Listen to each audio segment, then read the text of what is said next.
Hello and welcome to the screencast on implementing elements from game-based learning in your classroom to improve student motivation.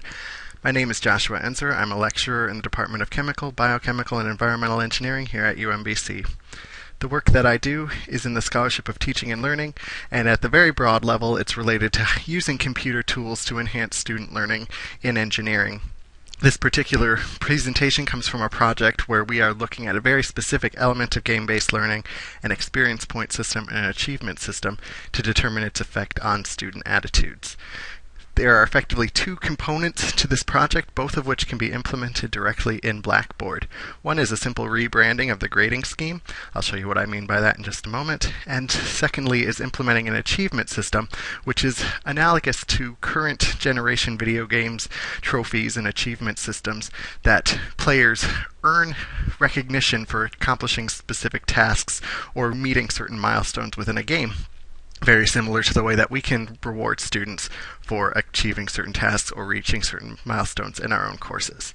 The course where I initially implemented some of this work is Chemical Engineering 225. It's a course on problem solving and experimental design. Again, it has a very strong computer component using programs such as MATLAB, doing a lot of computations and statistics, and so it's a perfect place to implement a video game theme and see how it wins over students. So traditionally, this course has a number of different components in order to determine grades. Each of those components is evaluated and assessed using a pretty typical weighted average, and final scores are determined according to the box in the lower right. But in order to address a rebrand, in order to make this seem more like a video game, simple steps can be taken to, instead of call things percentage points, call them experience points or XP instead, such that every single thing that a student does, that they submit, that is evaluated, contributes to their overall experience points in the course, and then those are summed up at the end of the semester. Again, another element of rebranding would be to simply change the names of these components so that it seems a little bit more like a video game. So for example, group lab reports in the experimental lab become guild quests, and so on. There's no change in the way that the course is actually implemented, just this rebranding and a similar arithmetic in order to get to final scores. The last element of this particular rebranding is that instead of having just a score at the end of the semester, you can encourage student progress by rebranding the grading scheme in general so that each amount of experience points is significant and the student is able to level up as the course goes on. So while technically they have an F for the majority of the semester, they can be increasing in level every week or two to show that they are making significant progress in their course.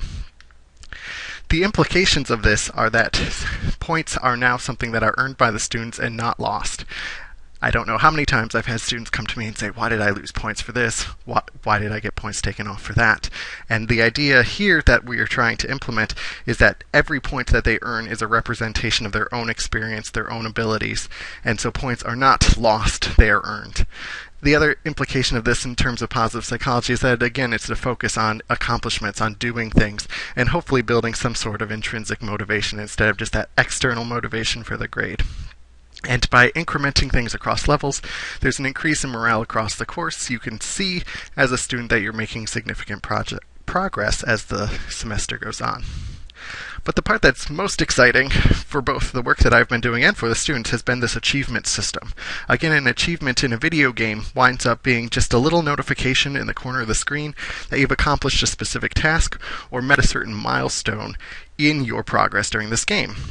We can do the same thing in the classroom.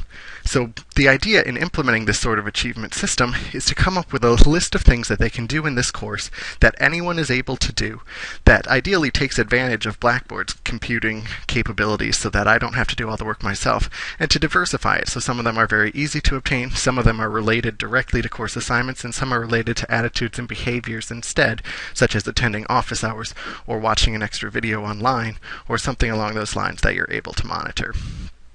As far as implementing an achievement system in Blackboard and the major purpose of this screencast, there are three major ways to adaptively release material using Blackboard. And I have them listed in capital letters based on the names that you'll see if you go into Blackboard's system. You can release items based on the date, based on a membership, which is related to who is in a group and who is not, or simply related to a grade, a column in the gradebook, or a combination of columns in the gradebook. You're also able to get a little more complicated once you're comfortable with adaptive release to have multiple criteria to unlock the same achievement. But let me go ahead and show you exactly what I mean here. So there's an extra page on my Blackboard site. In the upper left, it's called Post-Game Content, where a list of all possible achievements in the course was revealed at the end of the semester. Each of these achievement lines that you see here, of the 8 that are listed, will only be shown during the semester if a student has met a specific criteria. So for example, the third one down shows that you must earn at least half of the maximum homework problem points available this semester for that message to even appear. Before that milestone is reached, no such message is available to the students. It's only once they have met the criteria that an achievement is unlocked. The one that I want to show you how to code today is the Submit All the Things achievement, which is related to how often students turn in homework. This idea of submit all the things is related to an internet meme. Another nice thing about this achievement system is I get to name all the achievements, and so I can tap into pop culture, internet culture, whatever I really want to, in order to come up with the titles for these things. So Submit All the Things comes from an internet webcomic that went viral and is relatively popular still. And when this achievement was first unlocked, there was a lot of joy in the classroom that particular morning. This idea of submitting everything means I need to create a gradebook-based comparison to see if a student has a non-zero score for all homework assignments. So this is a little more complicated than it seems because I need to come up with a way to code this in Blackboard such that I can determine that relatively easily. The way that that's done in Blackboard is to create a calculated column in your gradebook. So I'm already within my gradebook for this particular course, and I have chosen to create a minimum maximum column for grading. I'm just going to call it a minimum homework grade, and so that's already entered into the box. And as I scroll down to this third section where I select what columns I want to consider into this calculation, I just want to create a minimum score of all homework problems. So I have all these different columns in my gradebook. I just need to select the ones that are related to homework and then click this button to send them over here. So you'll see there were 12 homework assignments in this particular course, and I want the minimum value of these 12 so that if a student turned in every single assignment, they should have a non-zero score, and so this minimum homework grade should be greater than 0. And that's all there is to it. I would submit that, and then I can go into the achievement system to finish coding the rest of this particular achievement. I'll scroll down to the Submit All the Things, and what I'm interested in here is the adaptive release. In adaptive release, we see those 3 categories that I mentioned on that previous slide. We have a date-based release, so you can have a criteria released just on a certain date.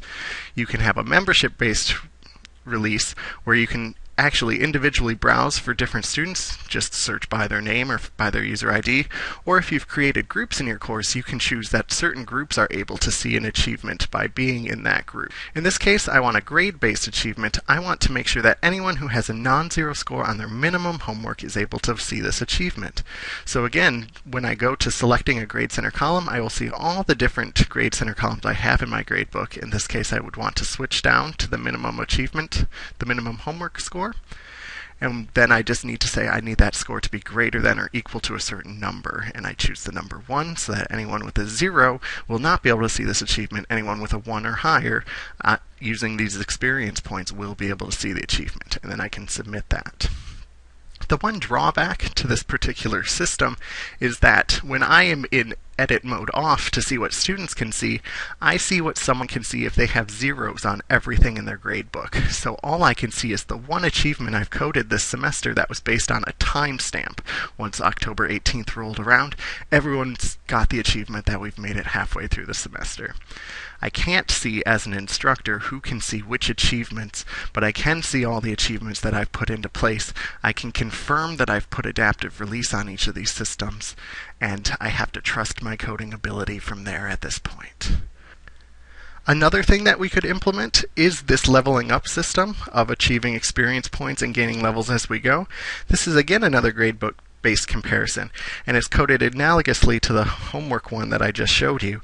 Instead of saying that a score needs to be greater than or equal to 1 point, I can choose any different number of points, again according to the cumulative experience point scheme that I've set up so far for the semester. So the question is this worth it? If I implement all of this in Blackboard, it doesn't take a lot of work if I know how to do it, and it gets easier the more that I do. But is the impact on students really worth it? So the course that I taught this past spring had 54 students in it, and 48 of them filled out the survey. A nice diverse group of students here. And I asked them to basically rate their attitude related to these game-based elements and whether they should be continued in the course in a future semester. So I broke it down into the two categories, the grade rebranding and the achievement system. And what I found was that the mean attitude for the course related to grade rebranding was an average score of 5.4 out of 7, and actually it was higher among women than it was men. The average score for women was a 5.7 out of 7, which may surprise people who aren't familiar with game-based learning, who would assume that this is going to appeal solely to students who play video games, which is stereotypically white men. But as we find, women and international students actually have a higher than average response, at least as far as this was implemented in my course last spring. When I ask if the grade rebranding should continue in future semesters, the response is even more positive. There were a number of comments related to this. You can get anywhere from the ambivalent points are just points, they're all the same in the end, or you can have people who get into this system that found it at least a little more motivating than if it hadn't existed before. For example, the last comment, they're saying that it had many goals to work towards. You could level up every week or so, and so that it helped to improve morale. When I ask about the achievement system, this is the more complicated coding within Blackboard. Again, the mean response of the class is relatively high, a 5.5 out of 7, where a 4 out of 7 would be a perfectly neutral response, and higher among women and international students than among the course in general. It's also important to note that it's above 4 for all groups that we compared, and so at worst, this is helping some people and other people are neutral to it, and so I think it's something that is worth considering in other courses. If I asked them how achievement should be continued in the course, the response was even overwhelmingly more positive, which was interesting given that nearly 40% of the class was ambivalent to the achievement system, according to their responses, but that same proportion was strongly in agreement that this should be continued in future versions of this course. So you can see here some comments that students have written about the achievement system, ranging from ambivalence to feeling a little left out when they didn't receive certain achievements. But at the same time, we also received a number of positive comments. An interesting comment from one student was if they had known there was an achievement like submit all the things, they would have turned everything in that semester. I also had a number of non-traditional students in the course, and while the video game theme did not resonate with them, I encourage you to pause this slide and read this if you're interested, they still found the positive psychology aspects to be worth implementing in the course, and they also strongly agreed that it should be continued in the future. So I hope this screencast has shown you at least briefly how you can implement this idea using Blackboard, and I certainly encourage you to consider introducing game-based elements to your course where it makes sense to, and I'm happy to discuss those ideas or even collaborate across courses at a future time. So thank you for attending today, and have a great day.